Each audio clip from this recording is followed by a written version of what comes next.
our study of 1st, 2nd, and 3rd John. We're still in 1st John. And I was thinking this week, so again, the theme of all this is John is definitely, both in his gospel and in his letters, is all about let's understand who God is and let's understand how to love each other. How to love God and love each other. You know, we've got to get who God is, we've got to get how to love. That's the main point. I was thinking, though, in light of that, this week about my kids. Because they're very perfect. No. I was thinking about when they were little, some of the things that they did. I may have told you this story before, but George and Calvin were close enough in age and temperament that they played together all the time. I remember we made the mistake of getting a croquet set at a garage sale. And croquet seems like it's fun, but it's not. But the implement, the set is a blast. I mean, it's pointy, pokey sticks, huge mallets, heavy balls. And so I remember one day, one of the boys, they were seeing who could throw it the highest. And then I also liked, one time they decided they were going to have a mallet fight. And I just glanced out we had a sliding glass door, and they're on the patio. And both of them just going like this, walking towards each other. And I don't know if anyone got a hit in, but that's when we started making them wear helmets all the time. When we worked at camp, when I used to work at Island Lake, we had a utility wheelbarrow that we would haul around to haul equipment and stuff around in. And all of the camp there was like a pack, like a feral pack of boys from the staff kids that would run around. They decided, of course you can imagine, they were going to go down this giant hill in that all 6 of them in this thing. And of course it tipped over and every one of them had like road rash all the way down inside their body. And even after that, then we had to still say, no, you can't, don't do that again. Because they were talking about, well, next time we're going to, no. There's not a next time. Do you see what happened to yourself? Kids are messy. Deb used to make fun of me when I would feed the kids baby food when they're just learning to eat. I would feed them, and it always bothered me when they had stuff in their face, so I'd always scrape it off and wash after every bite. And she's like, they're going to get a rash. It's going to be horrible. Let them just be messy for a minute. And so then my answer to that was I couldn't feed them until they were 7. Throwing temper tantrums in the grocery store, and how judgy I was before I had kids of that. Like, get control of your kid. How can you allow that? But then realizing later, like, it's not a matter of allowing. It's happened. This is happening. You just have to learn how to deal with it. Realize is that the fight that I'm going to die on, or are we just going to go home? And how my favorite story on this, though, is when I was at another church. It was near a seminary. And one time one of the seminary students was asked to preach on a Sunday night. We had Sunday night service. That was kind of like the minor leagues for preachers, that we'd have somebody come in and give it a shot. And this kid who had just been married, no kids, decided to preach on parenting, which I was like, oh, I don't believe in karma necessarily, and I don't think God punishes us that way, but God does have a sense of humor. And his list of ways to parent, when my wife and I driving home, we're like, this guy is in so much trouble. Like, we want to meet his kids someday, because it was very black and white, and the guarantee that your kids will be charming and good. That's what being a kid is like. They're naive. They don't know what's really around them. They have to try stuff, to learn it. The old hand on a hot stove thing. Each one of my kids, in spite of that being a cliche, have all put their hands on a hot stove or in a fire, regardless of what we say. That's what it's like. That's how we grow up. They say what's on their mind. I got to admit, with most of my kids, we'd walk into a store. If there was somebody who had something different, missing an arm or some big birthmark or, whatever, I was like, oh no, that's coming out. And it's coming out loud. Why are you, like... But also being a kid is being safe and being cared for, being provided for, and never really knowing that, not being aware. One of the greatest joys of my life is that my kids have become adults. Every now and then it slips out, man, thank you so much. Or I had no idea that, I can see why we didn't go out to eat all that often. or, just that kind of stuff, how important it is to clean, things like that. They're little mini-me's. They're little reflections of us, good and bad. Remember one of my kids saying a swear word in front of Grandma and realizing, oh, that was from me. I'm sorry, didn't mean to scandalize you, but it slips out sometimes. I think that particular instance is I let them watch a show that had that in it, and Deb had said, you shouldn't let the kids watch that show. I said, it's fine. And the look, just a tiniest little look from my wife of, and okay, lesson learned. Some of the kids look like me, and I'm so sorry, Calvin. The hairline. It just is, it's a mixed bag, isn't it? With kids. There's some amazing times for all the sacrifices and not being able to just drop everything and go out to eat, or, all the work that it takes. I have such wonderful memories from each of the kids. I don't want to take time, and they're not here, so I'll tell one of the oldest. We lived in a little apartment in Southern California, like in a complex. And just about every night, when Deb just needed a break, I would take Katie and we'd walk down to the hot tub. Which now that I think about it is totally gross, public hot tub, who knows. But we would walk down there at night and we would sit in the hot tub and play. She'd play, and we had just fantastic conversations. She'd tell me stories, and what a great thing that was, this little tiny person that we would hang out. Just one of my favorite memories. I hadn't thought about that in years till I was writing this. What a great thing. And today we're going to talk about we get to act like kids. We get to act like a child. So point number one is we are children of God. And we're here in 1 John 3, 1 through 10. And I'm not going to read this week. I'm not going to go through every verse. But there's, we'll kind of go through this point. So that we get the privilege of being a child of God. We get to live with that protection, experience that grace and that love, and carry that name, carry the family name to the world. And we also are little mini-me's. We get to act like Jesus. So let's start here. See how very much our Father loves us. Sorry, I need to increase the font. See how very much our Father loves us. He calls us his children. I had a running joke with some of my boys' friends. A couple of them in particular. Eli would come over. And I would be like, Eli, you're like the son I never had, in front of the other boys. Which is a mean thing to say when your actual sons are right there. But there are some kids, I'm sure those of you who've had kids, or maybe you were that kid that would go to someone else and you kind of had a surrogate family. Or there's some we kind of adopt in. That we love them so much they get called our children. And that's what we are. But the people who belong to this world don't recognize that we're God's children because they don't know him. Dear friends, we are already God's children, but he has not yet shown us what he will be like when Christ appears. But we do know that we will be like him, for we will see him as he really is. And all have this eager expectation to keep themselves pure, just as he is pure. Beyond all the other child imagery, beyond all the other analogies we can make, I don't want to get distracted, but this is the thing. Being a child of God means he loves us. That's the point. He loves us so much. Not because we did anything, not because we deserved it.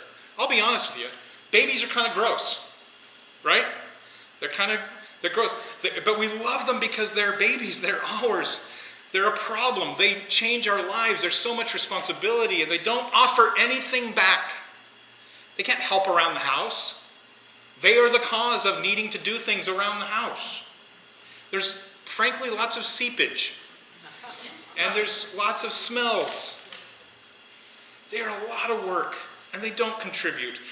To be honest, at first, they don't even really show appreciation. The only appreciation a baby shows often is just stop screaming. Right?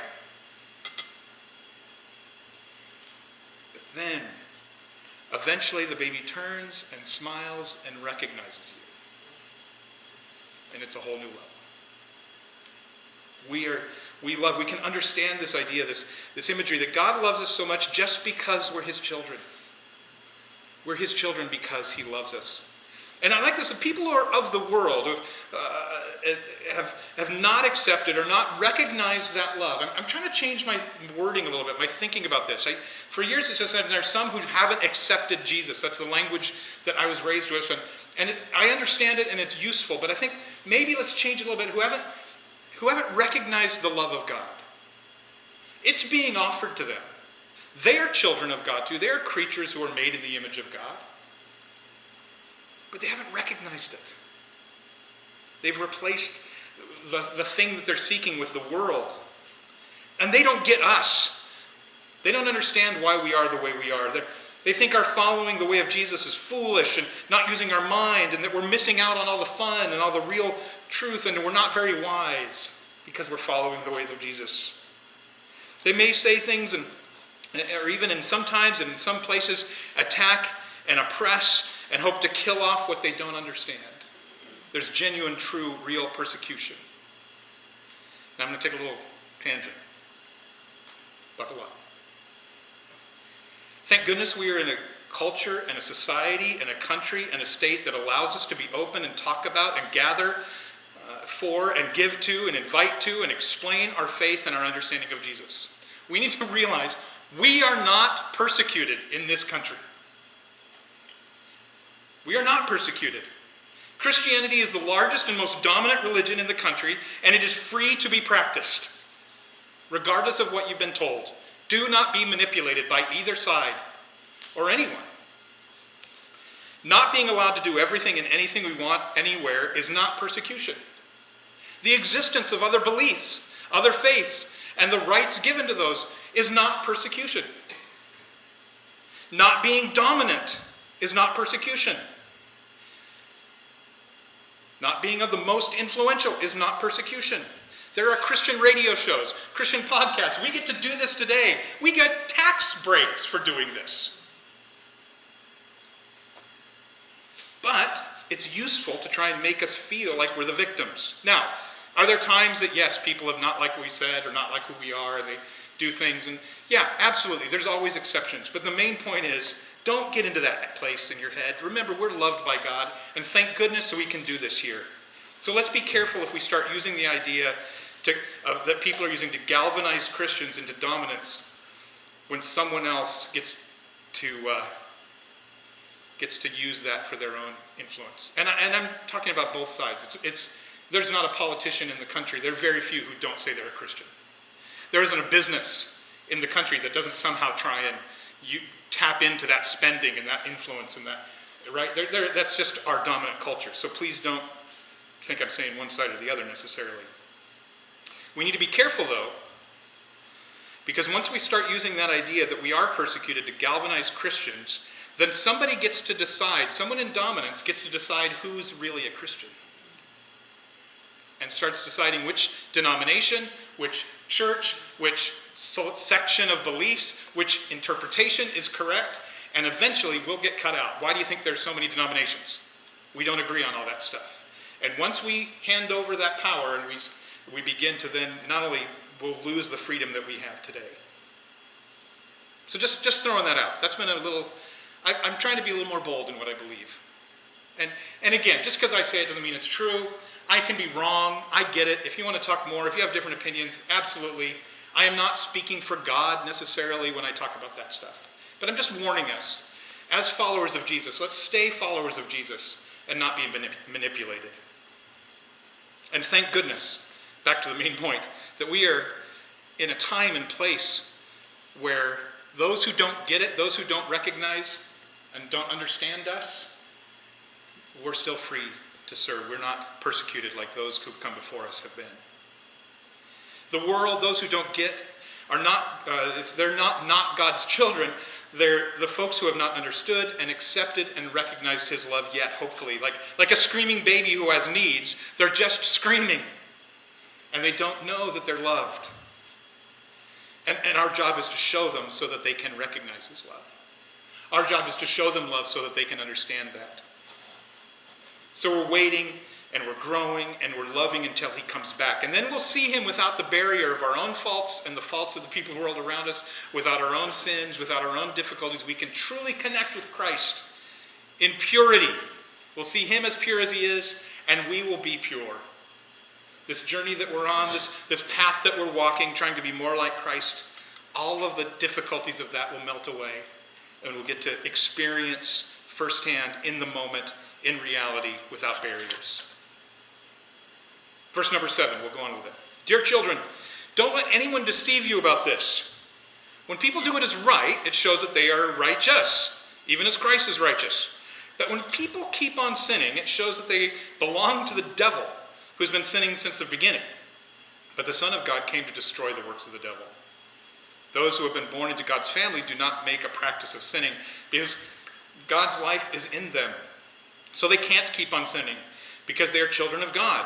So now we can tell who are children of God and who are children of the devil. Anyone who does not live righteously and does not love other believers does not belong to God. Doing right is righteousness. I love that. I love it when the Bible is very clear. Doing right equals righteousness. And thank goodness our language makes that easy to understand, right? English language makes righteousness is doing right. What is doing right, though, in this? What is John talking about?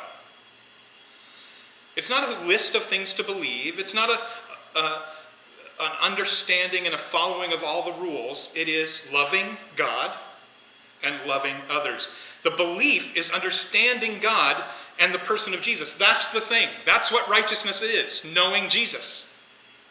That's what it is to be righteous. We sin not based on we sin or not based on our connection to Jesus. He is righteous.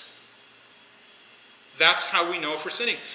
That is the sin, that or not, because the closer we are to Christ, the more we know God, the more we know Jesus, the more righteous we are, because we are acting in love for God and for people.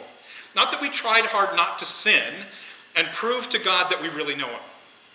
I think I fall into that. I try and make sure I'm following all the rules, and I try and make sure I'm doing that so that God and Jesus looks down and sees, oh, he is really close to me. No, he's already close to me. He indwells me. We are with him. What is the point is going closer to him so that our actions bear that out. Our words bear that out. Our heart bears that out. The work we do is surrender and accept and recognize our connection and relationship with him. Continual sin is a sign that we are not real followers, but only sayers. Right? We may want the clout from saying we're a follower, but we don't act like it. And I read so many commentaries. I've been studying this one for a while, and so I'm sorry I'm not as clear, too, because I think I have too many thoughts in my head on some of this. But the truth is, it's not just sinning. We all sin. It's not just a moment where we blew it, or we said something dumb, or we did something dumb. No, we all sin. And even struggling with sin, even an addiction, even with the things that keep coming up, or habits, this is not what he's talking about. But continually not loving God or others. That's what he's talking about. When he says, those of you who are continuing to sin, it's not like you did this bad thing and you struggle with that in life. Yes, we have those things. I've sat with enough of you over and over again. I'm not going to go around and point them out, the stuff that you sin, right? But we all acknowledge that. I think the healthier we get, the more we're just honest about that stuff. And healthy, and the closer we are to Christ, we're honest about that stuff. There's things that I know are destructive. I know things that are blocking me from knowing Christ. I know there's things that are selfish. And so yes, we need to purge those. But when he's talking about those of you who are continuing to sin, what is the one sin he's talked about? What is the one thing virtue that he's talked about? Loving God and loving others. Those of you who are continually hating others are not of Christ. Those of you who are continually not loving are of the devil. Not the struggle with our broken and weak flesh in a fallen world that is battling out our innate selfishness. That's not what he's talking about. He's talking about you're not loving God. People who don't want to love God and don't want to love others. Who have never recognized that and have given up on that. They're the child of the devil rather than the child of God, the child of the devil, who is the original one to put self over everyone else. That is the sin of the devil. I am greater than God. And Rather than loving others, I want to destroy others. The definition of hate. That's what he's talking about. Now, the tendrils and the repercussions of that are endless. Yes, there's all sorts of actions and words and things we do that we struggle with that show our true heart. Am I being selfish? Am I not loving God? Am I not loving people? Yes, absolutely. But the point isn't those actions. Fix those actions doesn't guarantee that your heart is fixed. Right? It's not breaking a bunch of rules and laws. And how often we break them. You know, that whole thing, I was reading somebody talking about the continual sinning, and they started to throw out some ideas of like, well, if you're doing this like 5 times a week, you know what I mean? They just kept saying, or every day that you struggle. Like, no, that's not the point. Because what's the number of how often do we sin to be a child of the devil? Is it 7? 70? 70 times 7? You may have heard those numbers thrown around sometimes, right? No. He's talking about your heart that doesn't love. But it's not loving. It's not accepting the love of God through Jesus and loving myself more makes you a child of the devil. We want to show that we are of the Father, not because we're better than anybody else. We're no better than a baby. We need the love of the Father. But we are people who get that love. We want to smile back at our Father in recognition of the love he has for us. It's because we recognize Jesus' love and we're holding on to that desperately. So if we do that, if we begin to realize what it means to be a child of God, if we really internalize it, that becomes the foundation of our life and our self-worth, then we get to be childish. Point 2, so be childish. Right? Let the kids be the kids. That is a hard one with the first child. Second, third, and fourth was much easier. By Henry, he raised himself. We're not really sure what happened with Henry most of the time. No, it's not sure. Well, a little bit true. Right? Let the kids be kids. There's nothing better. One of my favorite things in my neighborhood is in the summer, we have a tennis court and a little park area in our little homeowner association. And there are a couple of families that have a lot of kids, and they are on that tennis court. Now, I don't know if tennis has been played there.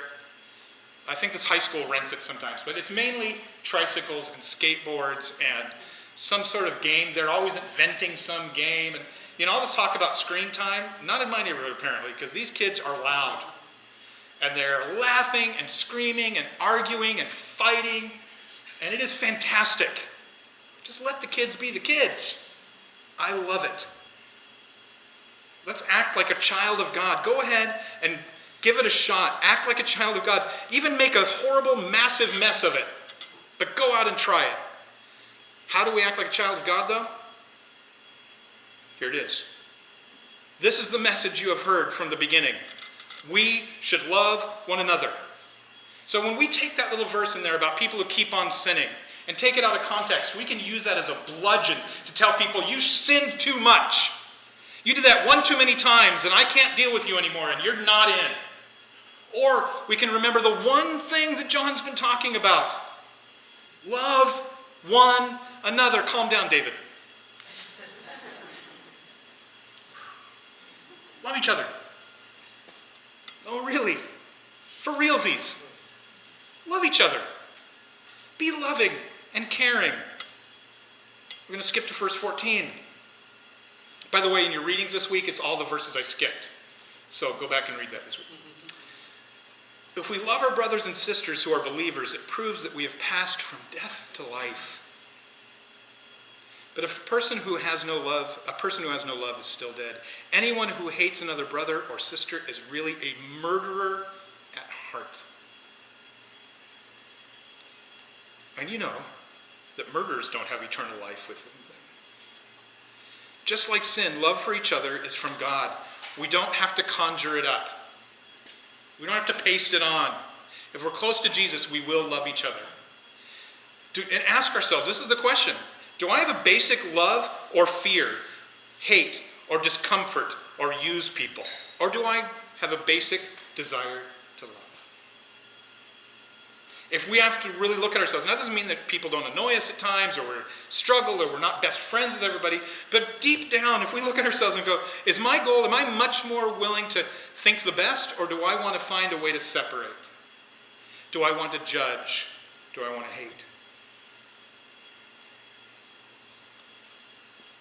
That is real life, Jesus says. That's real life. That's what it means to be alive. Actually loving people. That is what it's like to be alive.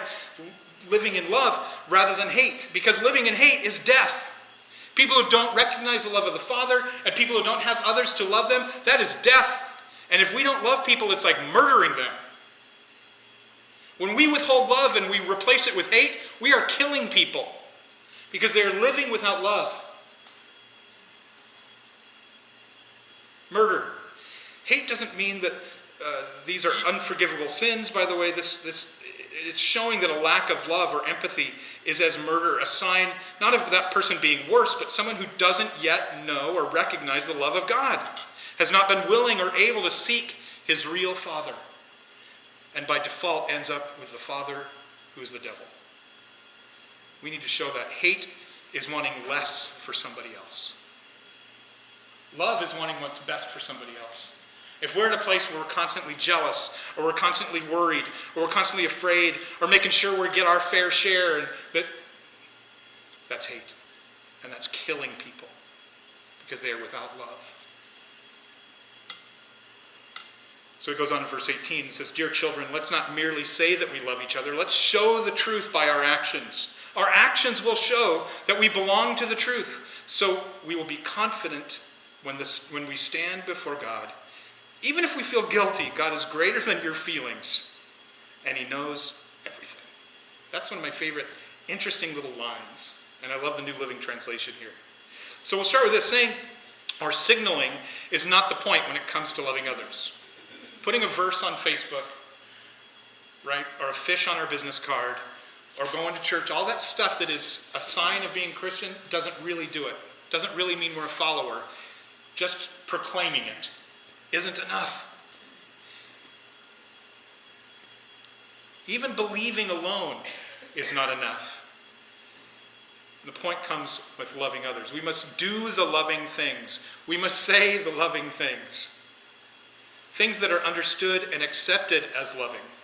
You've heard my rant on this before, but until we all get it right, you'll hear it again. We spend so much time sometimes, I gotta admit, in evangelical circles, trying to explain why the way we treat people so hatefully is really love. Constantly judging, constantly demanding that you change, constantly saying you need to fit in our system. And that's really the most loving thing to do, because we're smacking them with a 2x4 to get them into heaven. No. Loving people is actually loving people. Caring for them. Like treating them like children of God. We must do the loving things. It needs to be, and part of that litmus test for us is, does that person know they're being loved? If we have to explain it too much, it's probably not love. It's like telling somebody, this is a delicious treat, and they taste it and they're like, oh, and you're like, no, it's really delicious because of the good ingredients in it. Oh. No, it's really, you like this, trust me, this is really delicious. Right? It doesn't work that way. Even if we feel guilty, God is greater than our feelings. I love this point because so often I have been scared away from loving people the way they should be loved. Because I was afraid, well, maybe I'm encouraging something wrong. Or maybe I'm enabling them to do something. Or continue in a pattern or whatever. I love this thing. God's like, hey, just love people. And even if you feel bad about it, guess what? God is bigger than your feelings. Guilt is not always, or shame maybe is a better word, is not always a sign that we've done something wrong. And the point is, look, as long as you're loving and that's your goal, that's your point, is to love and care and provide and advocate for and stand up for and embrace and include. As long as you do that, even if you feel bad about it later, it's fine. I'm bigger than your feelings. When I'm not sure, when I have to make a choice, I have chosen, I will try and act loving and trust that God understands and is greater than I, and even can take my failed attempt at love, even if I did it wrong, still overcome it. Make up for it. I think of it like, I thought of this years ago about wanting to love somebody and maybe doing it right or wrong. That we have a little lump of coal, right? We know that coal turns into diamonds. And all I've got is coal, and I don't know if it's good. It's all I got to give, and so I'm going to give that. And somehow between me handing it over there and somebody receiving it, God turns it into a diamond. God's bigger than my feelings. So let's act childish. Go for it. How do we act childish? Love people with reckless abandon. God is greater. He can turn our feeble attempt into good. Given a choice, I will try and act in ways that are truly loving, that I will care, that I will be generous, that I will forgive, that I will offer mercy, that I will include, that I will invite, that I will eat with, that I will stand up for. I will use all I have to love others, my wealth, my voice, my ears, my power, my heart. We need to stand up for and praise and help people who are being loving, the leads, people who are out there doing it. Even if we can't physically be there, people around the world, we can at least advocate for what is right and for what is loving and caring and genuinely offering help and hope and practical, useful care for people around the world and in our own communities and people within our reach. We need to actually do it. We end with this. And this is his commandment. We must believe in the name of the Son, Jesus Christ, and love one another just as he's commanded us. Those who obey God's commandments, what's his commandment? Love one another. Remain in fellowship with him and he with them. And we know he lives in us because the Spirit he gave us lives in us. Believe in Jesus. He's God's Son who came to save us from our sin and our emptiness through his love. And love and belief are inextricably combined. True love and our ability to love others comes from God and his love for us. True expression of love comes from him and is empowered and informed by us knowing him. That's the commandment that we're to obey and proves our connection to him. Not that we did all the things right or didn't do all the things bad. It's that we love him. That's what proves we're part of him, that we love him and we love people. And that's how we look like him and we get to carry his family name. Because we love people around us. That we're to act like him. So remind yourself that you are a beloved child of God with all the cares and benefit and mercy that goes along with that. And then carry that family name proudly and responsibly to help others know about his love by sharing the results of his love to everyone we encounter so that they can recognize it and have the opportunity to recognize his love as well. Let's pray. God, thank you for loving us. Thank you for caring for us. We don't deserve it, but we're created in your image, and help us to carry that to other image-bearing children who don't know you, have no choice but to be children of the devil because they haven't been able to recognize your love. Help us to do that. Help us to burn away the hate and the fear and the selfishness. Help us to override that, to know you so well that those things melt away. And thank you for your mercy and your love that when we do that so poorly, when we're so bad at it, that rather than feeling shame, we know you are greater than even our mistakes. We love you and we thank you. And in Jesus' name, amen. John 1:12 and 13. But to all who believed him and accepted him, he gave them the right to become children of God. And they are reborn. Not with physical birth resulting from human passion or a plan, but a birth that comes from God. May we be people who live as true children of God by basking in his love and finding practical and recognizable ways to make his love recognizable to others. Blessings and have a great week.